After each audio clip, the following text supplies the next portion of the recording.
क्या स्मोक का pregnant lady के ऊपर कोई खास इफेक्ट होता है? स्मोक बेसिकली एयर पोल्यूशन की एक फॉर्म है। हाइपोक्सिया की वजह से जो प्रेग्नेंट लेडीज हैं वो भी अफेक्ट होती हैं।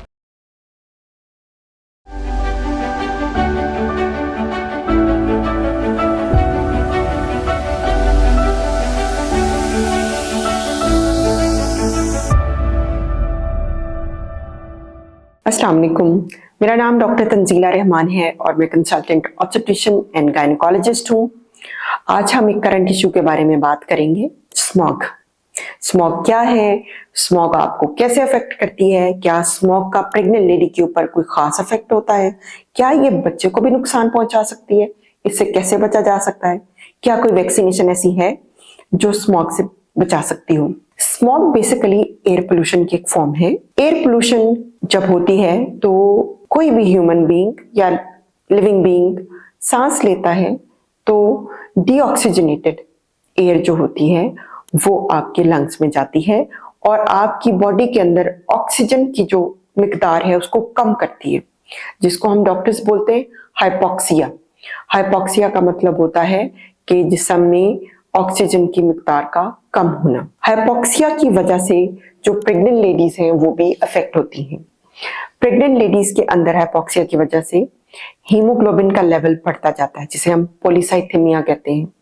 आपने नोट किया होगा कि जो पठान होते हैं, नॉर्दर्न एरियाज में जो लोग रहते हैं वो सुर्ख सफेद होते हैं ज्यादा, क्योंकि उनमें हीमोग्लोबिन की मिकदार सेकेंडरी टू हाइपोक्सिया, वहां भी हाइपोक्सिया होती है, एक ऑक्सीजन का लेवल वहां पर कम होता है जिसकी वजह से हाइपोक्सिक ड्राइव होती है हीमोग्लोबिन को और हीमोग्लोबिन बढ़ती है।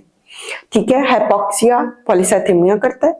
पॉलीसाइथेमिया आपके ब्लड के जमने की सलाहियत को बढ़ा देता है, क्लॉट्स बनने की जो एबिलिटी होती है ब्लड की वो बढ़ जाती है, जिससे मेजर ऑब्स्टेट्रिकल प्रॉब्लम्स हो सकते हैं, जैसे कि सांस लेने में दिक्कत होना। ये सब चीजें इसमें इंक्लूड होती हैं। आंवल के अंदर क्लॉट्स बन जाते हैं, बच्चे की ब्लड सप्लाई कॉम्प्रोमाइज हो जाती है, बच्चे को भी ऑक्सीजन कम पहुंचती है, बच्चे की ग्रोथ के इश्यूज शुरू हो जाते हैं। इसके साथ साथ स्मोक की वजह से चेस्ट इन्फेक्शंस के चांसेस भी बढ़ जाते हैं। हामला खवातीन को करना क्या चाहिए कि वो इन नुकसानात से बच सके या फिर इनको एटलीस्ट कम कर सकें। इसमें बेहतरीन हल ये है कि वो घर पे स्टे करें, खिड़कियां बंद रखें और घर पे ह्यूमिडिफायर जरूर यूज करें। अगर आप ह्यूमिडिफायर अफोर्ड नहीं कर सकते तो आप पानी, उबलता हुआ पानी अपने कमरे में थोड़ी देर के लिए जरूर रखें, वो आपके एयर क्वालिटी को बेहतर कर देगा। अगर बाहर जाना बहुत जरूरी है तो आप जरूर गूगल करें कि एयर क्वालिटी इंडेक्स क्या है आपके इलाके का। लाहौर का तो आजकल बुरा हाल है। एयर क्वालिटी इंडेक्स के अकॉर्डिंगली आप अपनी प्रिकॉशंस को प्लान करें। जब बाहर निकले N95 मास्क जरूर पहने, गॉगल्स का यूज करें क्योंकि स्मॉग आईज को भी इफेक्ट करती है, और इसके साथ इंडोर डीप ब्रीदिंग की एक्सरसाइजेस जरूर करें। स्मोक के सीजन में क्योंकि चेस्ट इन्फेक्शन के चांसेस बहुत बढ़ जाते हैं तो हम यूजुअली एडवाइस करते हैं अपने पेशेंट को कि इन्फ्लुएंजा वैक्सीनेशन करा लें। इन्फ्लुएंजा वैक्सीनेशन आपको स्मोक से तो नहीं बचाती, बट स्मोक से रिलेटेड चेस्ट इन्फेक्शन से जरूर बचा लेती है।